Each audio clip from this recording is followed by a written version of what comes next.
Minutes or less. I'm going to spend most of my time talking about transportation, although I do have a long time involvement, particularly in mental health and in funding, particularly trying to get lower class sizes, changing the school funding formula, and I'm always pleased to get high rankings from the environmental groups.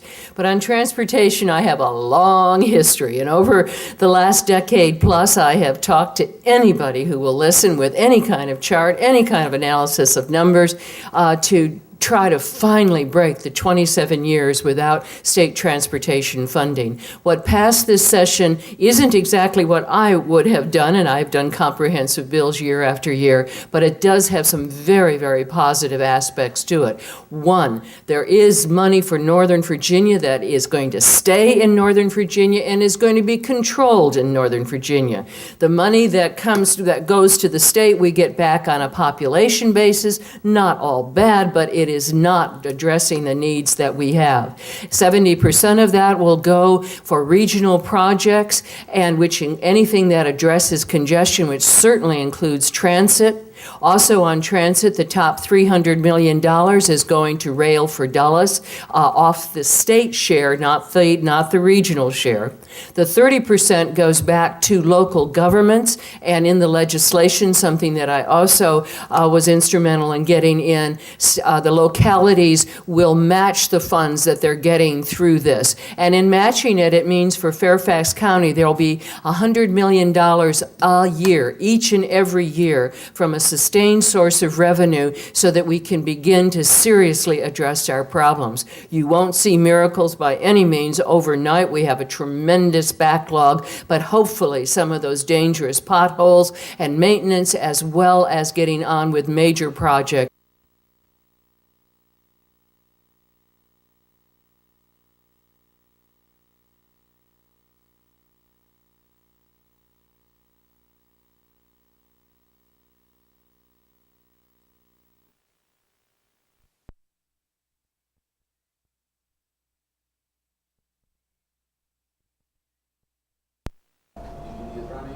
Okay, in 2 minutes or less, I'm going to spend most of my time talking about transportation, although I do have a long time involvement, particularly in mental health and in funding, particularly trying to get lower class sizes, changing the school funding formula, and I'm always pleased to get high rankings from the environmental groups.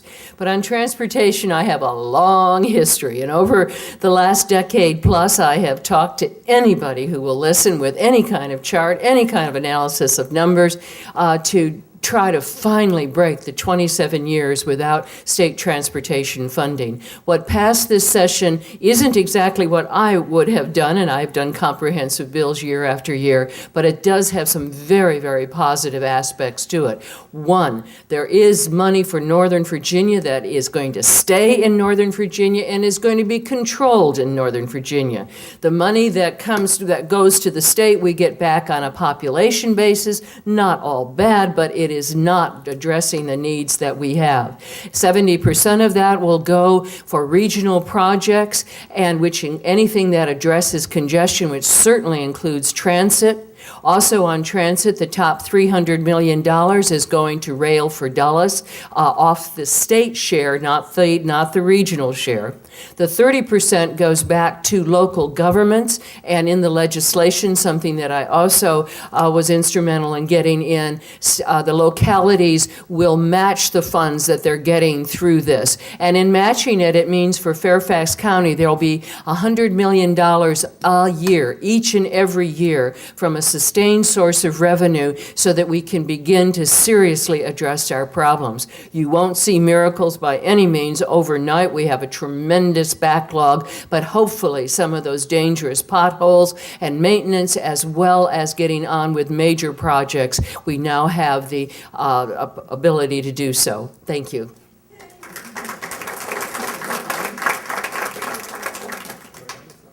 Okay, and we have Mr. Ed Deitch from District 42.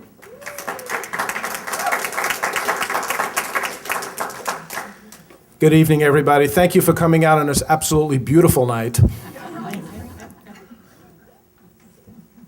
Give you a little bit about my background. I spent 30 years running commercial print and copy centers. I've run 2 of my own small businesses, so I have a good idea how business works, which is something we need to get back to in Virginia.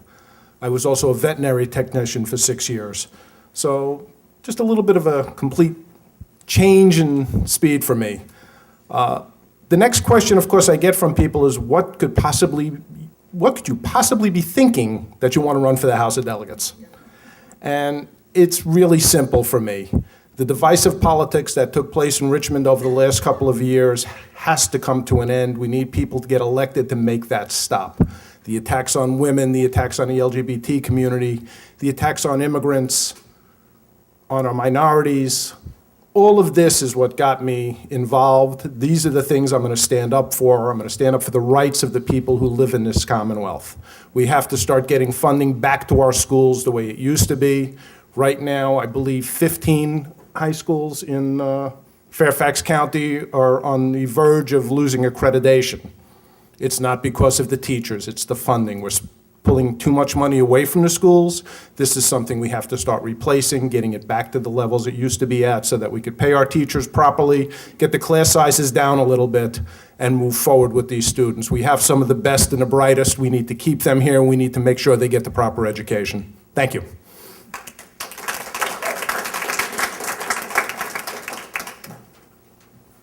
Okay. We'll have Gail Parker from District 43 now, since I don't see Mr. Albo's aide here anywhere. Okay.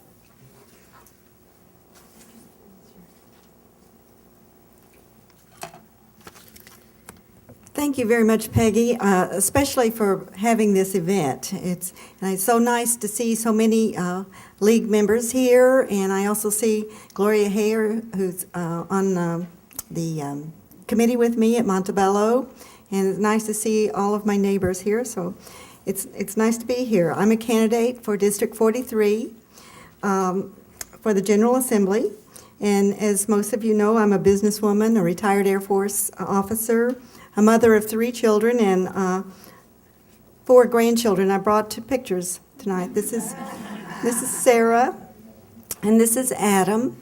They live in Germany. And I have one in Oklahoma that just started school this year. He's a 54-hour train ride from here. And then my other grandchild is teaching English in Japan. So I've got a lot of grandchildren to brag about. But I want to talk to you a little bit about some of the issues facing Fairfax County. In the next 20 years, Fairfax County is forecast to grow by 1.6 million people, and coincidentally by 1.6 million new jobs. So that's a good match there. But this population growth will bring about problems, and it will exacerbate the problems that we already have. And my campaign is about positive solutions, and of course the positive solutions are rail, mass transit, and renewable energy. We need to keep our, not only Fairfax County, but our nation competitive, and we can do that by investing in renewable energies like solar, wind, and geothermal. And these will bring in new jobs. And we can do it with private industry using government only to spur the investments in public-private consortium. More later.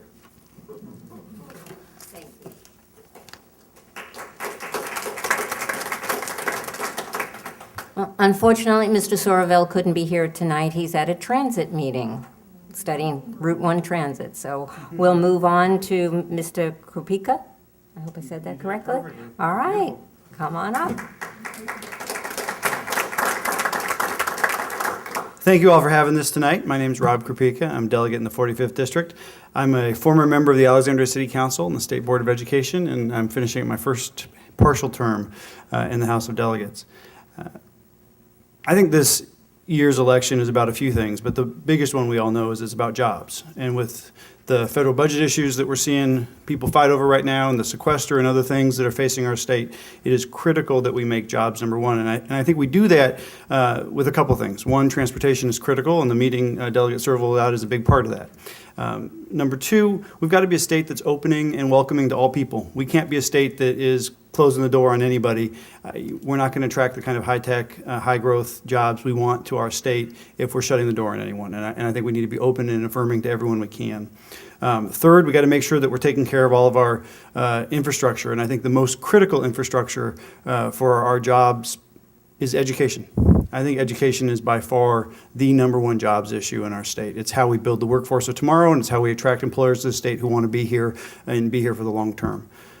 All of that said, we've seen so much about ethics and the challenges government faces just doing its job well and representing you all well, that I think it's critical in this next General Assembly session that we make ethics reform really a centerpiece of what we get done.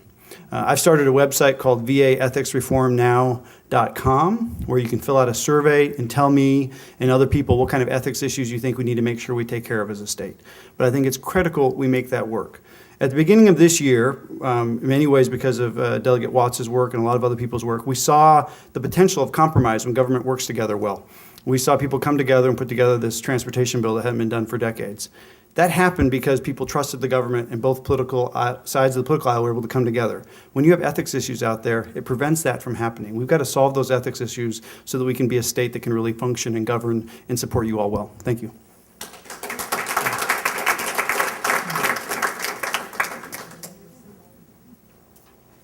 you want to catch your breath and go in? No, I can't stay long anyway. Okay, perfect. Okay, that's all right. We have Mr. Mark Sickles here now. Thank you. Thanks for coming out on this rainy night to hear us say a few words. My name is Mark Sickles. I have been representing the 43rd District for almost 10 years now. I have 5 precincts in the Mount Vernon area, most of them in Lorton, 4 in Lorton and up in Huntington at the beginning of the Route 1 corridor. I just came from the public meeting on the mobility study that Senator Puller was able to get money for to study the alternatives for mobility and transit in the Route 1 corridor. It's been an issue that has slowed down redevelopment of the corridor for a long time, so I have great hope that we can come together as a community, decide what we want to do, and move forward, particularly for me, getting the 3 lanes starting at Buckman Road down to what I call the Moran section that the cross-section has been agreed to. We have a potential for transit in the future, starting at Roy Rogers and going down to the Telegraph Road interchange. So that part is underway, and we have agreement there, and it took a long time to work out how we were going to get around the horse farm and things like that. So we've made a little progress on that. I like working in a teamwork approach. I've worked closely with both your supervisor, Jerry Highland, and also our lead district supervisor, Jeff McKay. I've known Jeff since he was 13 years old, so it's been a long time.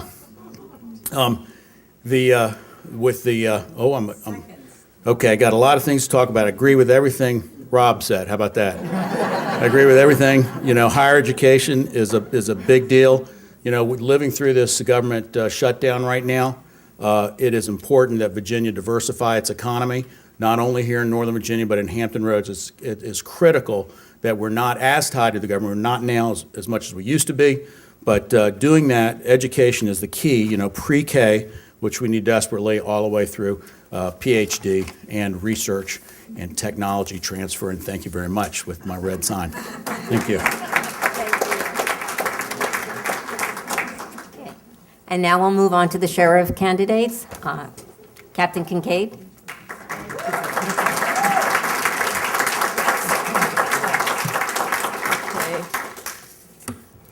Good evening, everyone. My name is Stacy Kincaid, and I am a 26-year veteran of the Fairfax Sheriff's Office. I started my career after I graduated from college, and I'm currently serving in the rank of captain. So, as your sheriff, how will I move the agency forward? Fairfax County is a very diverse county, and our sheriff's office, which is the largest in Virginia, must respect and reflect that diversity. Excuse me.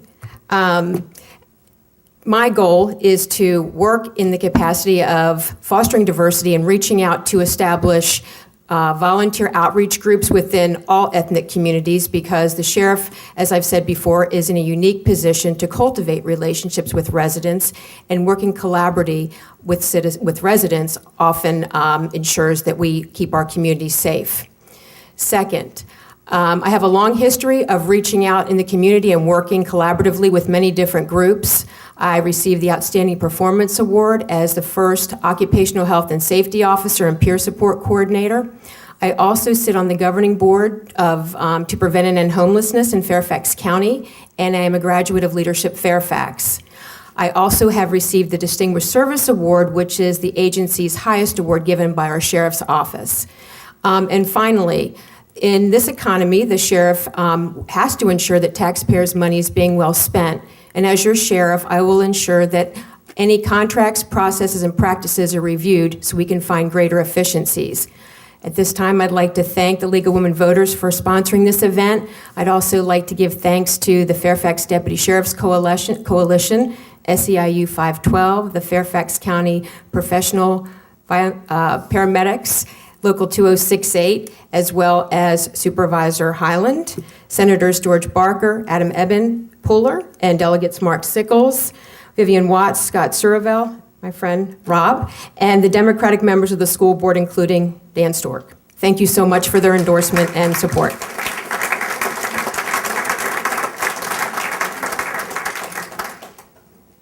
And next is Mr. Brian Wolf. Good evening, ladies and gentlemen. This is probably going to be a kind of a unique introduction because I'm going to start out with an apology. Yesterday, a deputy pointed out an error in when I was basically putting on my website and basically speaking to the past League of Women Voters forums, and that was basically the use of force statistics. And I basically confused use of force statistics with use of force IAs. I apologize to the deputies there. It went down from 53 complaints over 2 years to 4 complaints of use of force. I deeply apologize. I've changed it on my website. I contacted Tom Jackman of the Washington Post, and I hope that will clarify it, and I hope you can give me another chance. I think a leader or an elected official, if you can't make an apology for a mistake, I don't know if he's going to be that trustworthy, but I do apologize. Over 30 years in law enforcement. My wife grew up here in Waynewood. I've got 5 kids, one's in medical school and one's going in the 2nd grade. I was selected Police Officer of the Year 2 times. I was in the Air Force for 4 years. I've served overseas in Middle East. Please ask me some questions about mental health issues, the things I want to go ahead and help the deputies deal with, and please ask me questions about video cameras. It's my 2 main platform items. I'm very interested in trying to implement those, and thank you so much.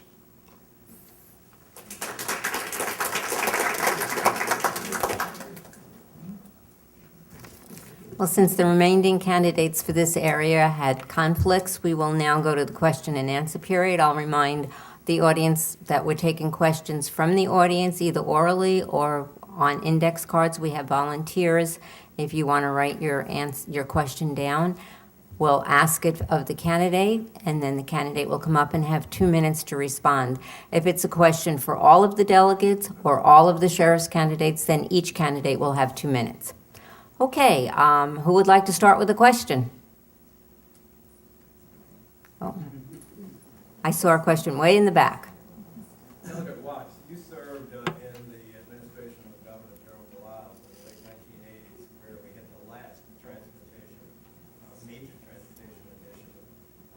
Can you discuss your work in helping to prepare the governor's package for that? Okay, let me repeat that question for our video. Why don't you ask the question and then answer it? I lost it. I'm going to take the question as the perspective about transportation funding, both the 28-year history. I was Secretary of Transportation Public Safety, Governor Belial's, the last time that the state put any new funding in at all. Governor Belial's, I've always felt, deserved a tremendous badge of courage. Unfortunately, one of the problems with infrastructure or any investments in the future, governing is tough. It's not easy, and you're not going to cut any ribbons during your administration. It's going to be building literally for the future, and others will take credit and take pride. But Governor Belial stepped out to the plate, knew what had to be done, and I won't go into all the details that I could.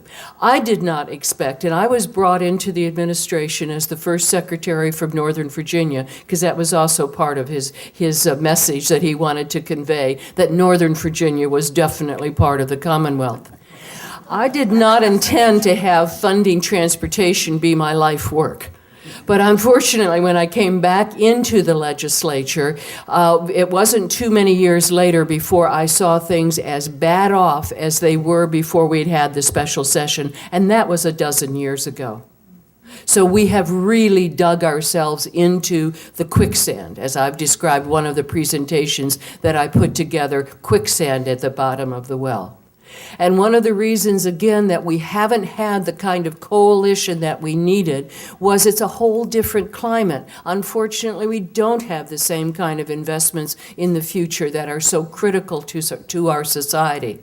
But my role specifically, which was part of the question in this session, was after years and years and years of charts and analysis and trying to work with every possible individual to help them understand it didn't matter what I knew, it's what they knew and what they were committed to, what they understood.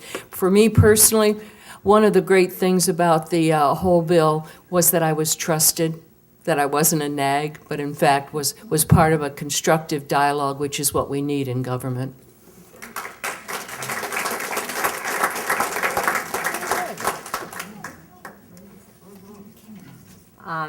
Another question from the audience?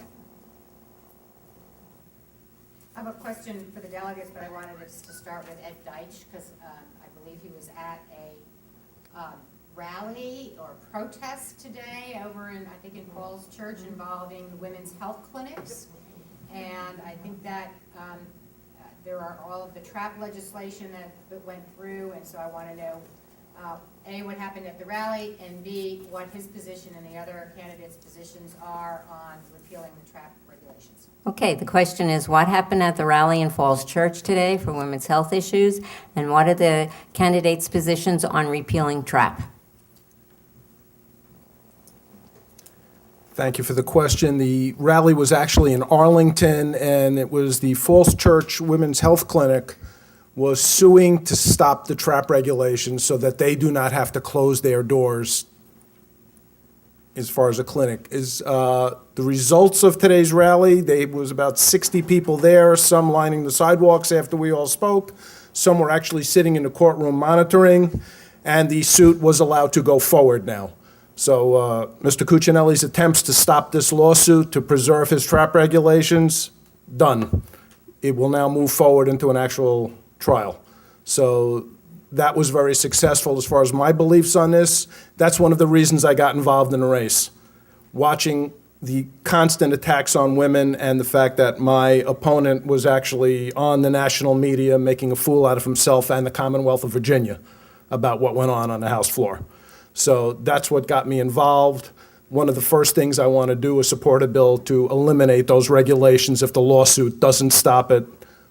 Get me elected, I will help stop it. Thank you.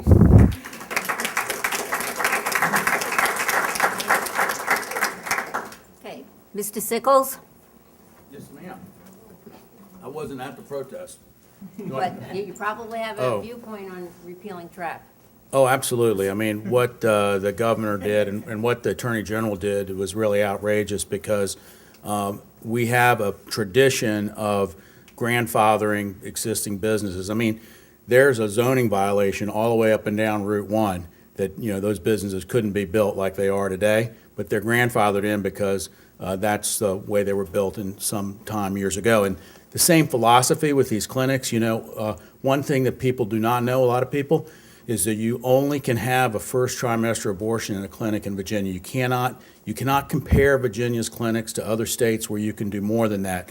So requiring it to be a surgical center is over the top to begin with, and then not allowing the existing clinics that had no violations inspected by the health. It's not like they're uninspected. They're like doctor's offices where other procedures that are just as dangerous to people take place on a routine basis. So they are picked out to castigate, and I hope the lawsuit succeeds, and I hope that we have enough votes, if everybody comes to vote and calls your friends around Virginia to come vote on November 5th, to get enough votes to repeal those, the law and the regulations for sure. Thank you.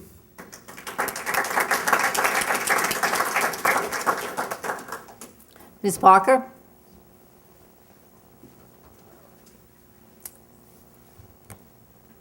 Well, I was not at the protest. I was at work. I have 3 children. I have 2 daughters. I have 2 granddaughters. And I understand these issues, and I'm not taking a position on them. These issues are divisive, and what we need to do is be united. Fairfax County needs to be united when they go to Richmond on mass transit issues, because we need to unite not only with Fairfax County but with the Hampton Roads area, so that we can have enough votes to get our issues solved up here. And that the divisive issues have, it's a way of distracting the voter from the real issues. And the real issue, in my opinion, is quality of life for us in Virginia and in this area in particular, in the economy. The way that we keep the economy vibrant is by building rail and moving to renewable energy sources like solar, wind, geothermal. I have a friend in North Springfield who put a solar system and geothermal system on his home in the first year. It produced 10 times the amount of energy that it consumed. And we need to send people to Richmond that will facilitate solar energy and that will renewable energy, and that will support building rail.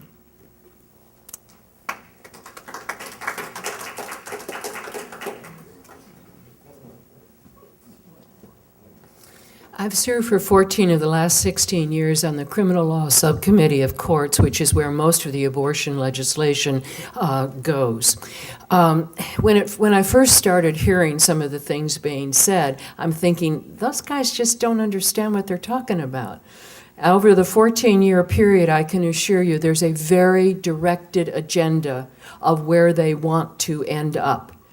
As I began reading all of the Supreme Court decisions in detail, page after page, trying to understand what the premise was legally, but also what these decisions were based on. And again, I came away very much impressed with how much the concentration was on a woman's health decisions, with her doctor about what her health needs were and whether or not her life would be endangered if she did not allow, if the medical professional was not allowed to do what was appropriate for her. We have women who are delaying childbirth. They want that child very, very much, but they're 30, 40 years old. Miscarriages are much more frequent. Under the legislation that passed the House in the last several years, those would have to be reported to the police within 24 hours. Any miscarriage is regarded as an abortion. I have also said, and it will become apparent, I'm sure, that when I say I'm from the 39th District, I love being forever 39, because you know I'm not. I was giving birth to my second child the year that the Supreme Court ruled that states could not outlaw contraception, birth control. For me, that is not ancient history. And yet the Personhood Bill defines anything that keeps a fertilized egg from implanting in the uterus as an abortion. These are playing with words, but more tragically, they're playing with human lives and at extreme emotional times as each one is facing that family decision. Mr. Kropika? I certainly agree that the trap laws need to be repealed. I unfortunately wasn't at the rally today. I was in Richmond working on some legislative issues, but I would have been there if I was up here. And I think the trap laws are part of a concerted effort we've seen over the last few years to make women's health decisions for them. And I don't think that's how it should work. I grew up in a household with a mom and 2 sisters, and I trust women to make choices with their doctors about their health, and I think that's how it should be.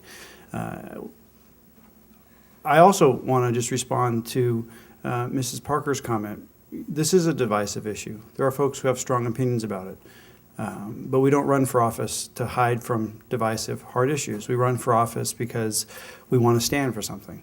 And I think standing up for women making their own health decisions between them and their doctor is worth fighting for. Thank you.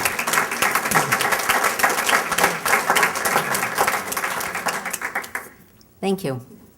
Do we have any questions from the audience for the sheriff? It's time to give the sheriff's candidates a chance to speak. Yes, I sir. have one. Mr. Wolf mentioned something about video. I didn't quite get what you were aiming at on that. Okay, the member in the audience wants clarification on the question of video and cameras in the jails. Thank you, sir, for asking me that question. I didn't get to really explain it during my introduction. 26 years in Fairfax City, bringing with the Fairfax City Police. As far as I know, there's never been any videotape recording, digital recording in the jail. I confirmed it with Sheriff Seitz back basically about 2 months ago. I feel strongly that it should be in there. It's a great investigative tool for police officers, deputies, and I believe it makes the system more transparent. I feel like it makes the inside of the jail safer, that we know that Big Brother's watching. It's not an attack on the integrity of the sheriff's office or deputies. It's just basically another tool that can enhance the safety of everybody inside the jail, and to even include inmate-on-inmate crime. I think that'll deter that. I think cases where someone claims a larceny or an attack from an inmate on an inmate, I think that can be easily investigated.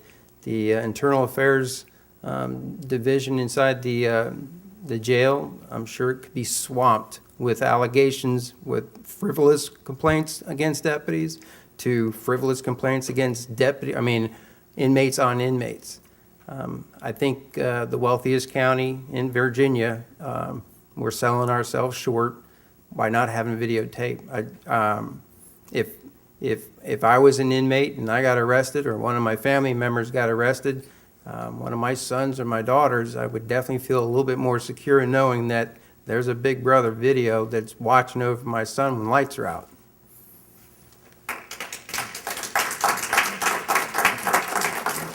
Okay. I'm going to do another question for the sheriffs, because this was a question that was handed to me for Captain Kincaid. It directly addresses what are her thoughts about video cameras in the jail, and the questioner wanted to point out that Fairfax County Jail is one of the only jails in the country that has not installed video cameras. So Captain Kincaid, can you share your thoughts on video cameras?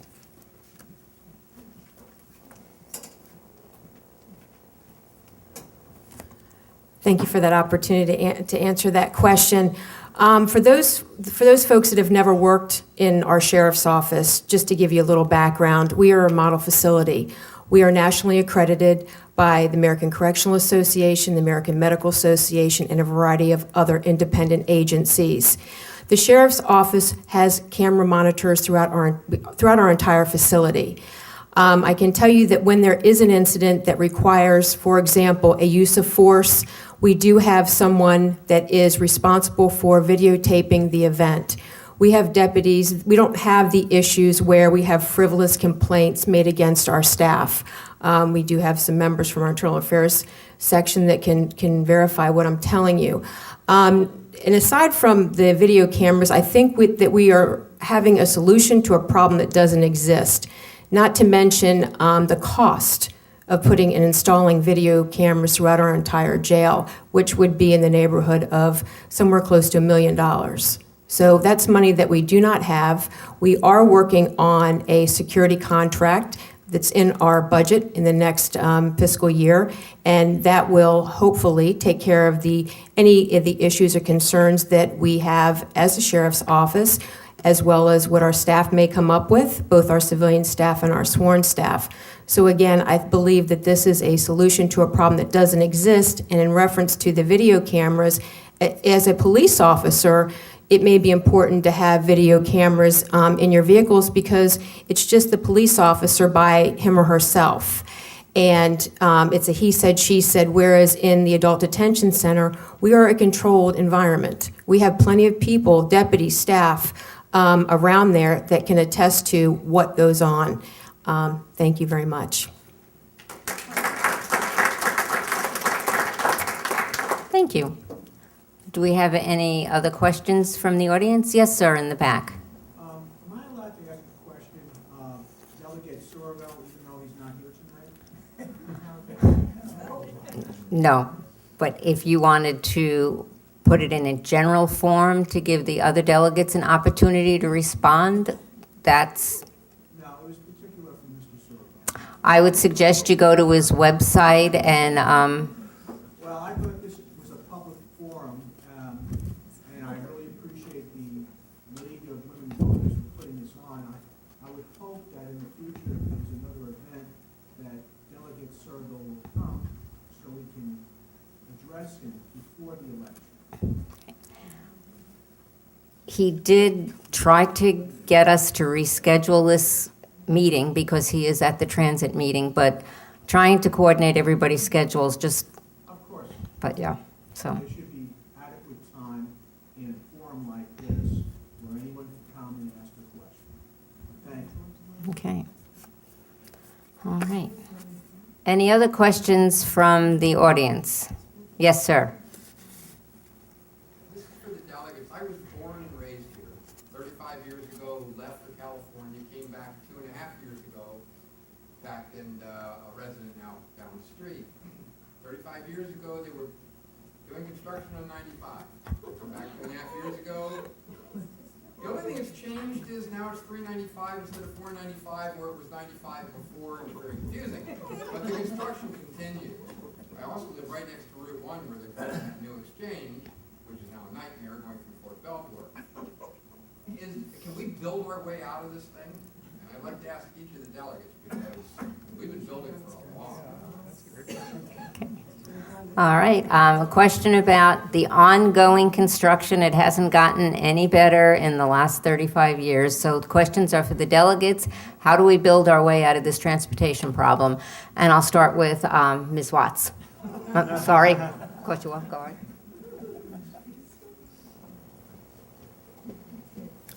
Even when I was secretary and things looked a lot simpler back then, I never said we're going to solve congestion. I said we're going to address congestion, and it remains that as well. A couple of random responses. One, another aspect of the package, by $100 million being in the hand of Fairfax County and all of the local governments having comparable amounts of the amounts raised in their jurisdictions, you are putting some of the priorities in what you do with an intersection in the hands of those that are in control of land use decisions, so that the priorities are more reflective. You know, congestion starts as soon as we try to get out of our driveways, so it has to be addressed all the way through. However, my district, up until I was redistricted, has more than anybody else 30% of the right-of-way of the Beltway hot lanes, now called express lanes. And now with redistricting, I have basically 2/3 of the 395 hot lanes. I don't know what I did to deserve this, but the point is that the way in which the Beltway is functioning is amazingly smooth compared to what we endured for 2.5, 3 years. And actually, the ridership on the express lanes is showing that, because everybody is moving right along on the Beltway. It's only, of course, temporary relief, because the greatest thing about those lanes, and I have a love-hate relationship with them, the love part of it is that they are transit. free express bus, HOV, and van pools. And the rail, in that particular case, and I was on a study of it about a decade ago, is not something that would serve that corridor because it's too rigid, whereas having these collecting points to be able to get on flexible vehicles to go between Springfield and Tysons from Point South has been an excellent part of the region's transportation network. Okay. Mr. Deitch?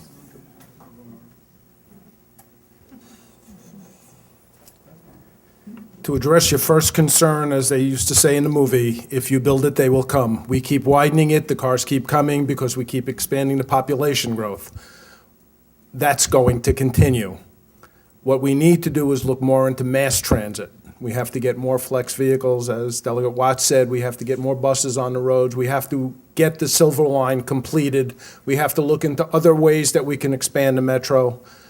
That serves two purposes. A, it moves a lot of people. B, industry tends to build along rail lines. High-speed rail down to Richmond would be nice, but it's not going to solve the problems up here. Expanding metro, expanding our bus services, and looking for other ways for mass transit to ease some of that congestion, that is how we're going to get those people off the roads, and maybe the construction will stop someday. But as of now, they're just going to keep expanding it because we're going to keep having a population growth. Thank you. Mr. Sickles? Well, it's a very complicated subject. You should have been at the other meeting tonight, probably not this one. And I encourage you to get involved in that study. The construction project, we've always been behind in Virginia and trying to catch up with our growth because we don't have very good coordination with our land use and our highway system. And we are catching up in your neighborhood there because there's very few cross-county connections. I mean, we have to go north a long way. We have to go to Lockheed Boulevard to go to cross there to down Harrison Lane, things like that. So the construction project in your neighborhood is going to really get you to the new Wegmans really fast. And I hope you like that because that has needed to be done forever. That dog leg there in that corner, I'm sorry it happened right now, but I'm glad it's happening now, and it should have happened years ago, but we just didn't have any money, things like that. The new Telegraph Road is going to have to be expanded because it has taken 12 or 13 years since 911 to get us the alternative route through the base, the east-west road. So it's hard to do anything in today's world to get the money together, to get the environmental approvals, to make sure we've got mitigation for environmental impacts we have. So, but transit in the long term is the way to go. I hope we don't keep expanding further and further away. The construction project on 95 now, I hope provides the same kind of relief that I think the jury's still out on this, but the same kind of relief that Delegate Watts talked about on the Beltway. I do think that's a successful project. I think I use it a lot personally to get around. When price goes up really high, you definitely want to pay. You know, when the price is, it's like, unlike anything else you buy, when the price is high, you want to use it. This congestion management and getting the most throughput on our existing corridors are things we have to look at because we can't keep buying land, can't keep paving over the world, and we have to move toward more transit and higher density over time. Thank you. Ms. Barker? Well, I'm still smarting from that put down I got. But I tell you, it takes a lot more courage than you think to get up here and take the stand that you're not going to answer a question from 100 people in the room. But I still stand by my question, by my answer. And I invite all of you who have a different opinion to join us in whatever your position is on either one of the side of that issue. We would welcome you to run for office as our candidate as the Independent Green. And I think that to answer your question back there about can we pave the continent here, the answer, of course, is no. You know, I want to speak very softly about in answering that question because 10 years ago, before I started looking into the rail issue, I was just like you all. In the first year I ran for office for U.S. Senate. and I had to learn about the issue. And about 2007, I went back to to Oklahoma, where I grew up, and which is an oil state, and they explained to me peak oil. And the gentleman there had worked his entire career in the oil fields trying to get oil out of the ground profitably. And he looked at me and he said, "Gail, nobody knows for sure, but those oil wells could run dry tomorrow." He said, "By the best estimates that we have, by the year 2005, we will have used up 1/2 of the world's oil supply. 1/2 of the world's oil supply. So we've got to move to renewable energy sources. You know, it took us 100 years to get to the current consumption rate, and we think that the second half is going to be used up a whole lot faster than the first half."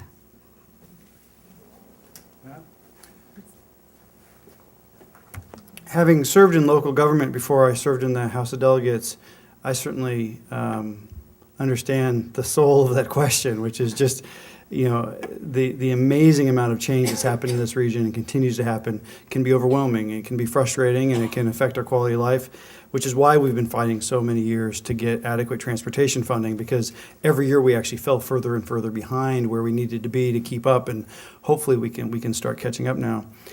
But all that said is we have to have a vision for our region. And we're lucky in Northern Virginia that we have a number of local jurisdictions that work really well together. They don't always agree on everything, but they do a pretty good job of cooperating. And that's the first part of this. The House of Delegates then has to provide the resources and the support so that that region can cooperate in a way that allows us to have a good quality of life. I think a big part of that, as has already been said, is a focus on transit. We've got to move away from the idea that we can just keep adding road lanes and solve all of our problems as a region. We're just not. There's no place on earth where someone has solved transportation issues by adding more road capacity. You solve transportation by giving people lots of different choices for how they get around. In Alexandria, when I was on the city council, I worked really hard to increase bicycle use. We went from 5% of our folks a day commuting by bike to 10% of our people commuting by bike every day. That's a lot of cars off the road. We put a lot of extra effort into buying more buses so that people could have choices other than getting in their car all the time.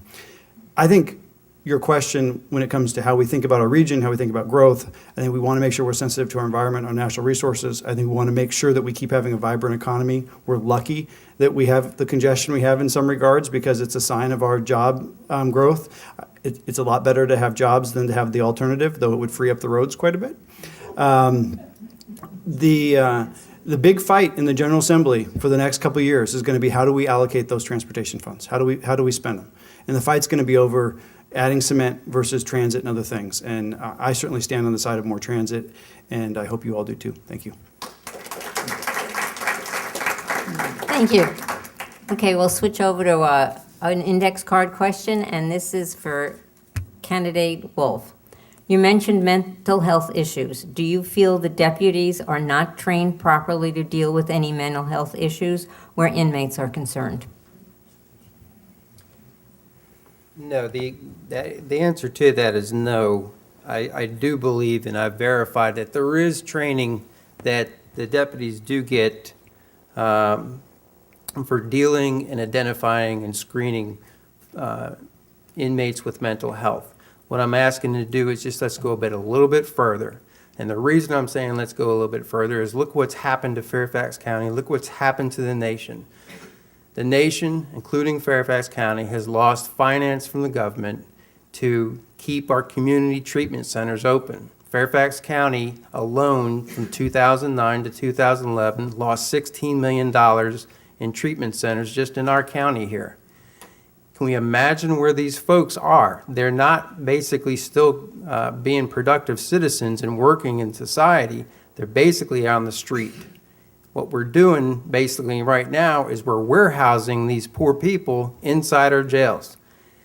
I understand that, you know, the deputies have training already, but I would like to go ahead and implement a fantastic program that was developed back in several years ago down in Memphis, Tennessee, and it's basically called the Crisis Intervention Team. This basically training model trains deputies to basically, and police officers, to identify signs of basically mental illnesses and mental behavioral traits that would identify them of need of services. We can basically categorize these folks where high risk, high needs, and basically implement them and get them the training rather than just watching them and keeping them and then releasing them and then getting back on the street. There are facilities, there are programs that we can direct them in. I just don't want to open up the key to the door and just say, go on and basically survive on the street again. Let's just call these services OAR, reentry. Thank you.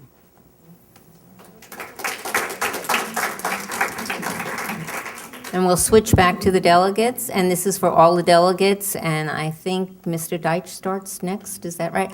The question is, what legislation would you support, if any, to improve financial campaign ethics in Virginia? Are current disclosure laws adequate for elected officials?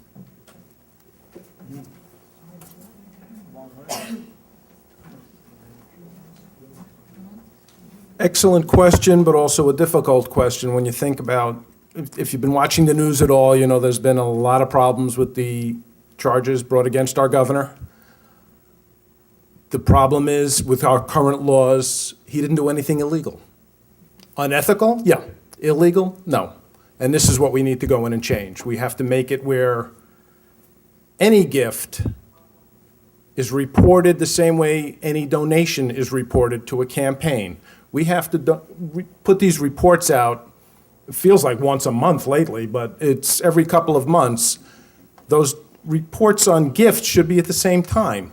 But I also am a firm believer that there shouldn't be any kind of a gift that goes over $100 to any person that's in office. And that's a law that I would like to see put in.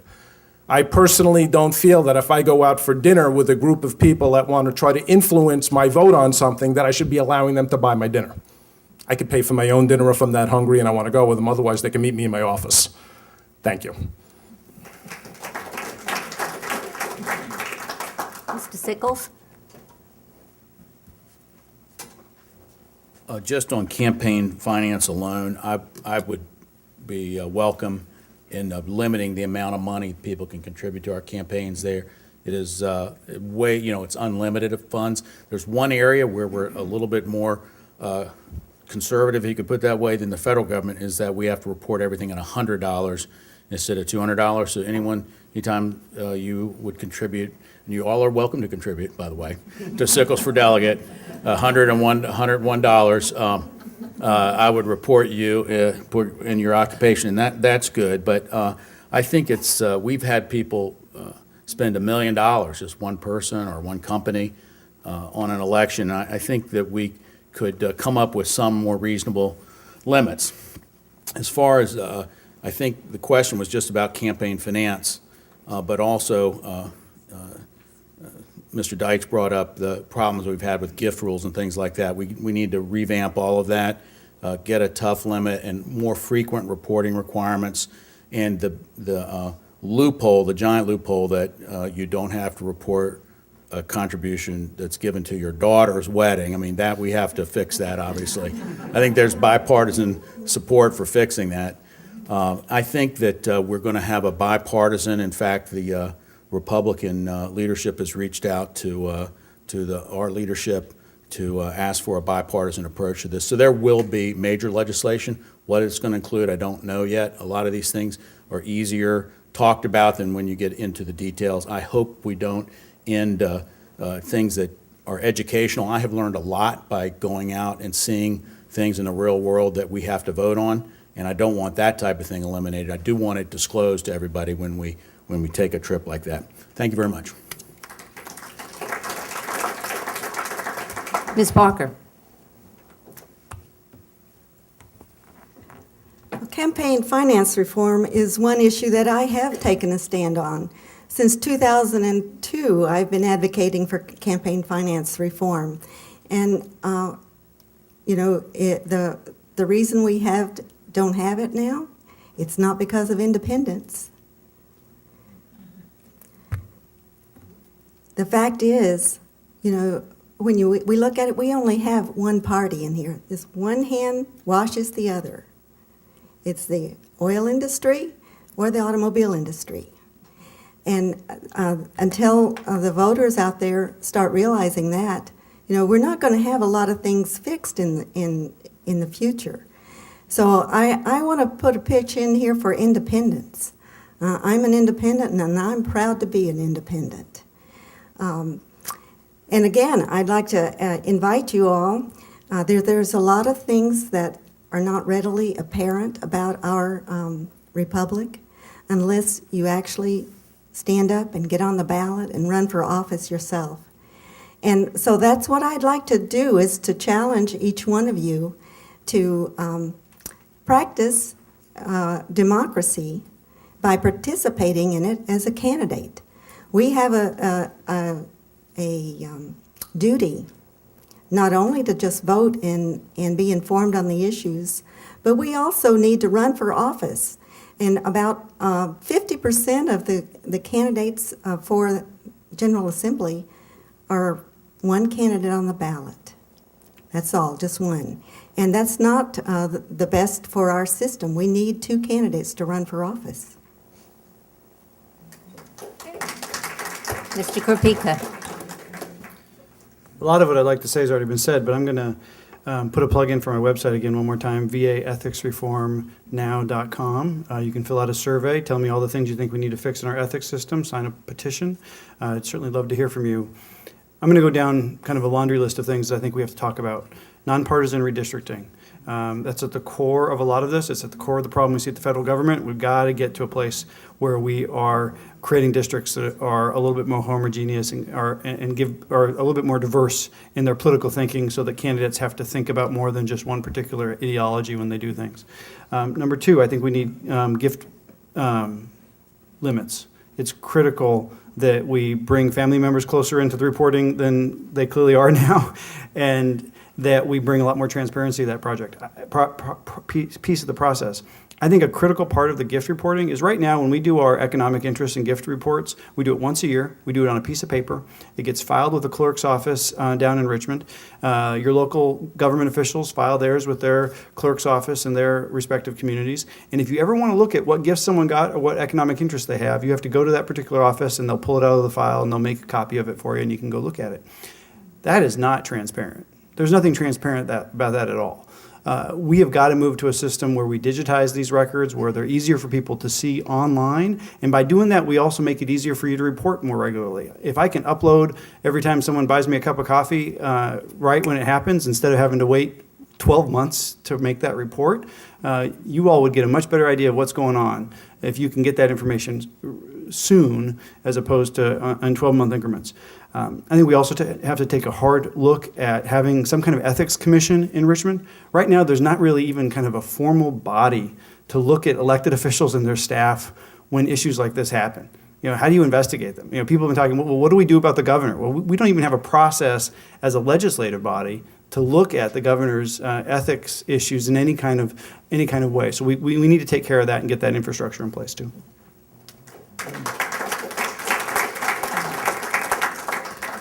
I totally agree with Rob about the electronic filing. We do it for campaign finance, so that immediately the day after you're able to see. And by the way, if you give $50 and then you give $150 the next year in that 2-year cycle, it's going to come up as $200. There's no. This is the kind of transparency and oversight that we need.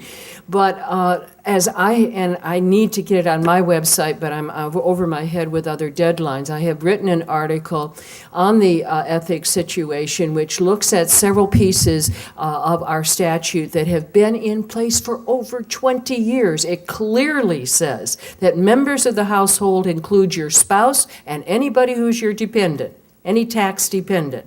There's no question about whether or not these gifts should have been declared. Secondly, it also says that as an elected official, I am not supposed to take any gift beyond the normal travel allowance if it can be seen to influence my vote. And that goes for school board members all the way up to governors, sitting judges. These things have been in place for over 20 years, and I would hazard a guess that 99 and 44/100% of us, in fact, go out of our way. But there's also the tax issue. It's going to be interesting to see how this all plays out as far as the IRS, and that's no small part of the enforcement. Years and years ago, I made a comment that I can't get through a campaign without at least one big gulp a day. I got 100 coupons for free big gulps the next week. I declared that $69, 100 coupons, as a tax. As income, and it's all of that is all in the will. But we have got to, it's supposed to be funny. I think that's a little over the top, but it's all all of these things depend upon the integrity of the person in office.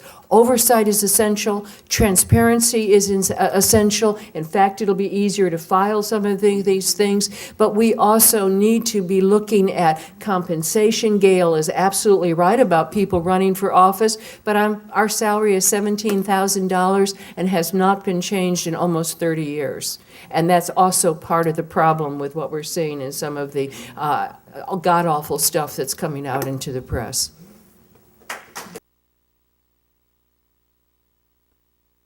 Okay, we're ready. I think we're going to start with Mr. Sickles, and the question was, how do you feel about term limits and Corporate donations. and corporate And individual donations. From outside of the state for campaign contributions. How do you feel about campaign contributions, individual donations, and donations outside the state? Well, as far as corporate donations, I mentioned earlier, I'd be for a comprehensive look at who is allowed and how much people are allowed to give. Corporations, I would venture to say that most corporations that we deal with in Virginia are not Virginia corporations. We have a lot of good ones. We're proud of our Fortune 500 companies, but Coca-Cola, for instance, is not here. It's in Atlanta, so you could go down a list. If we're going to have corporate contributions, which we do have in Virginia, several states do have, they should be more limited than they are now. But I think it has to be put together in an entire package. Term limits have proven to be a disaster in the states that adopted them. You can find the states that did that, and I looked this up one time because I wanted to find out how Marco Rubio became speaker when he looked like he should be president of his fraternity, or something. And it's because they move legislators so fast through Florida that you never get any experience. The lobbyists rule the day. I've been in 10 years now. I'm still learning. I'm getting better at this job. We're volunteers. We only down there 2 months a year. You got to go back even every year and get your sea legs again. So I think it's really a bad idea, one of the worst ideas, and I think that's why no state has adopted them again since about 1994. What was the other question? That's clear enough? Out-of-state donations? Well, no, I would not oppose. I think just disclosing them would be good under certain limits. That would be my position. So you would take money from people who have no say, who are not residents and do not pay taxes in Virginia. Right, I have lots of relatives. When I first got started in politics, when you first get started, you didn't write me a check, so I had to ask my Uncle Lewis in North Carolina too. If that was banned, I'd have never gotten here. So, thank you very much. Ms. Parker?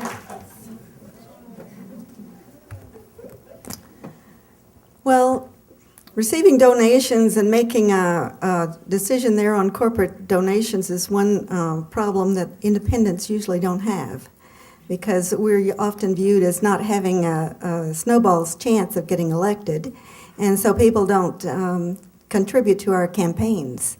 And when we do, it comes from the candidate. So I've self-financed except for the first year, and when my relatives from out of state also financed my campaign. I had an average contribution of $250. As a general rule, we don't accept contributions from corporations. And if anybody else would like to make a contribution, we are seeking donations this year. We don't normally, but this time, because it's one-on-one race, we think that, I can win this race.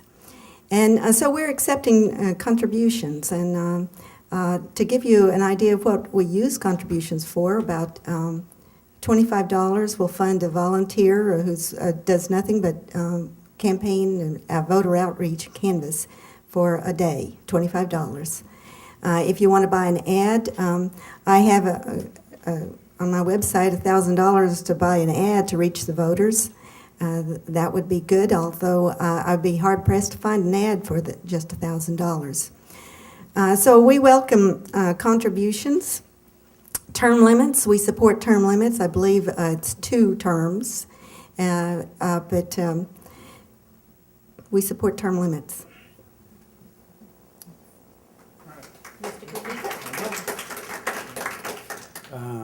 Like Mr. Sickles, I started my political career with the help of a lot of family outside of the state. So I think out-of-state donations are part of the process, and especially for new candidates who are trying to get their feet wet, it's important. But you need to make sure it's disclosed. It needs to be transparent. People need to understand where it came from and how it got there.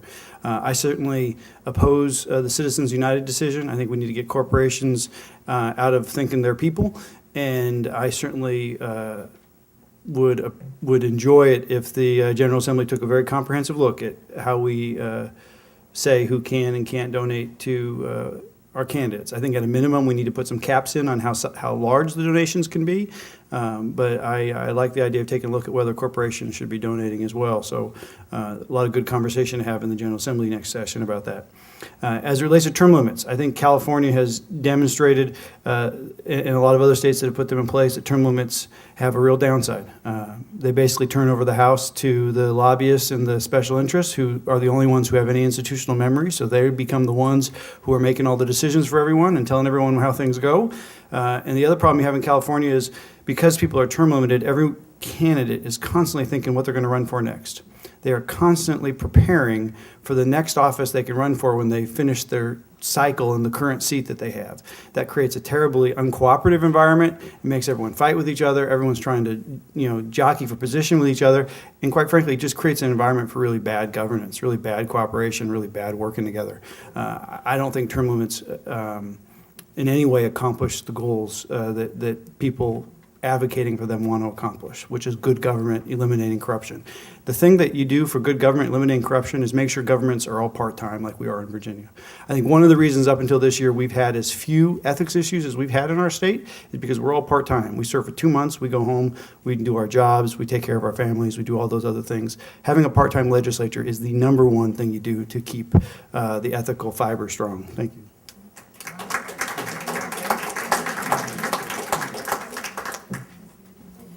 First, on term limits, I certainly have been asked more than once, Vivian, when are you going to give up? And and basically, I will sometimes honestly say there were a few times when I went back to my office, once too often, saying, what am I doing here? And then realizing how much I missed the voices of all the folks that I had learned from over the years.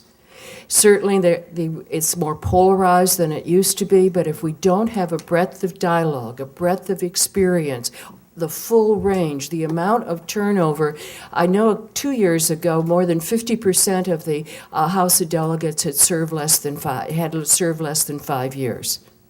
So that kind of breadth, I assure you, is there. The turnover is there, in part because of some of the things that we said about in the previous question. And on the previous question, I want to clarify, yes, I do get office expenses of $1,000 a month, $1,200, excuse me. I have never filed my income tax where I haven't deducted more in business expenses for all the mileage and toners and all of the postage, et cetera, than in fact the expenses that I get.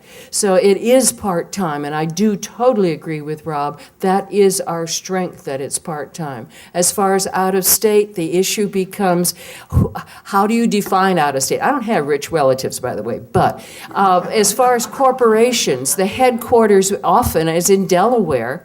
And yet the presence in Virginia is very, very strong. So that will be very hard to shape along that way. And the final thing I will address is one of the ramifications of things like Citizens United and what preceded it is what concerns me very much is PACs. PACs who bundle money and give to somebody a large amount of money as opposed to my getting contributions both from citizens and from many interests because I'm not beholden to any one interest, and that is extremely important.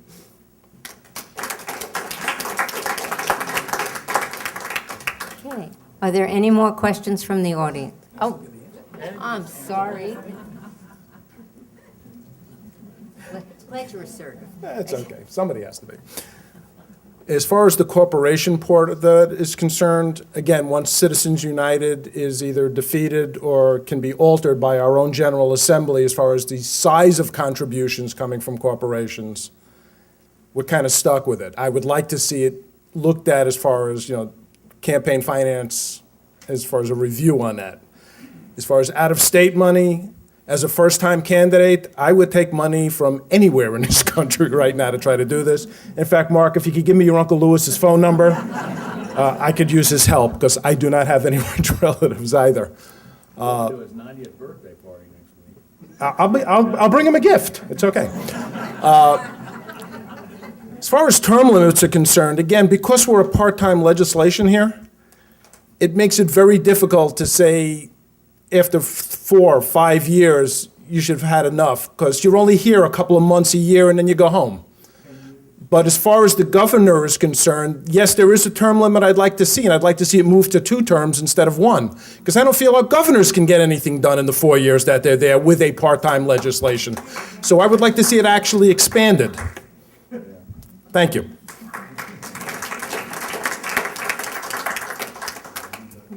Is there a final question from the audience? I got 2. You, sir. One last question for the sheriff's candidates.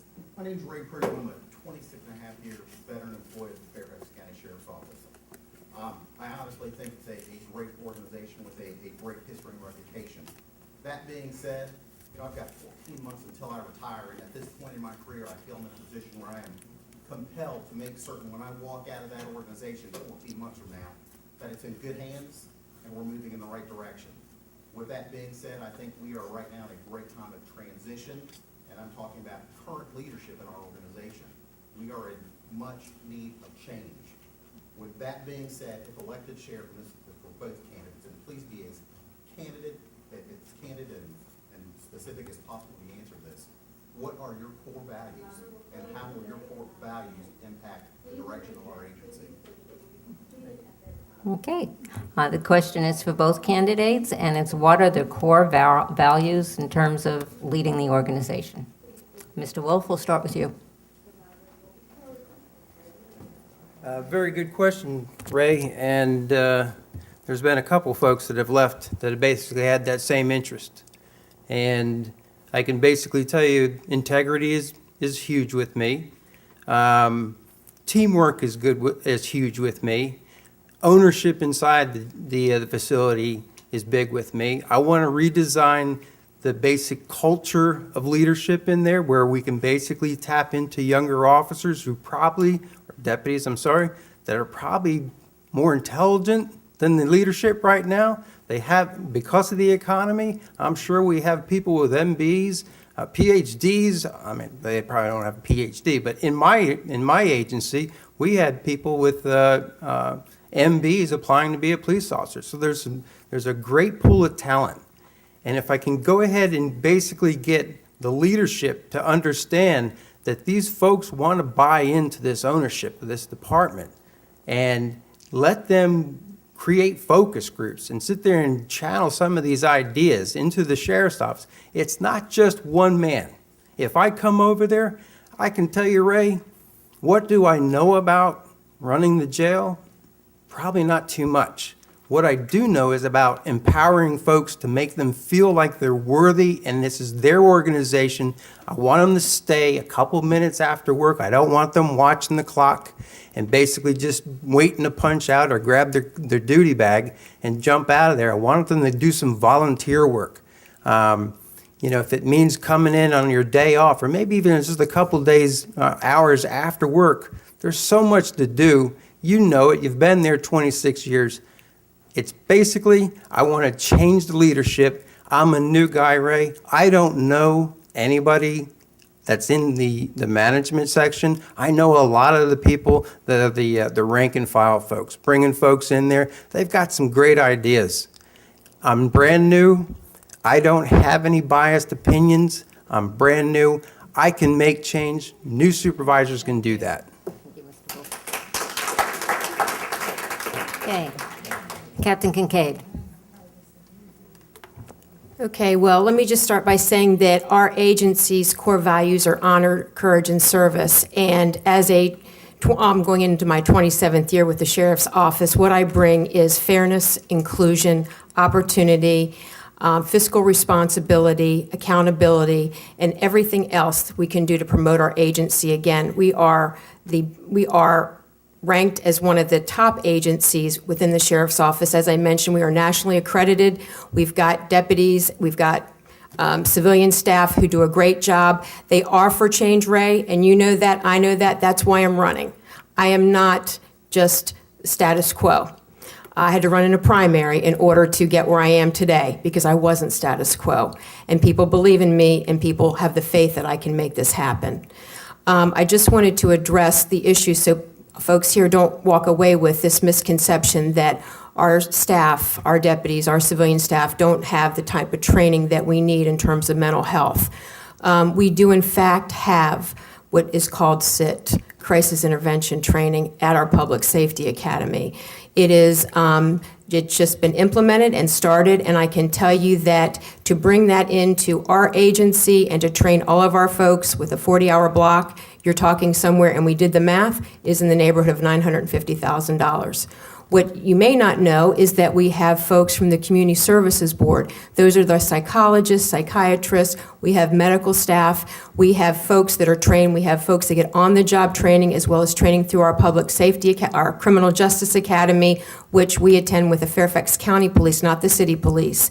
We also attend with Town of Herndon and Town of Vienna and the fire marshals. So we do have a model facility. There's always opportunities for training, and we're going to continue to pursue that training, but we don't run amok in terms of our mental health, inmates that have some mental health issues. So thank you very much.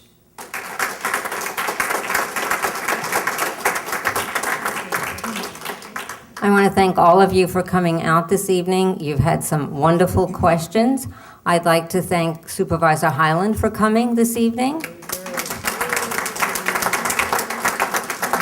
I want to thank the candidates for taking time to be here and sharing their information. And AAUW, our co-sponsor, and I'm being pointed at, there's cookies and water back there, and this is a chance for you to interact one-on-one with your candidates. We have till 9 o'clock, but we must be out of here by 9.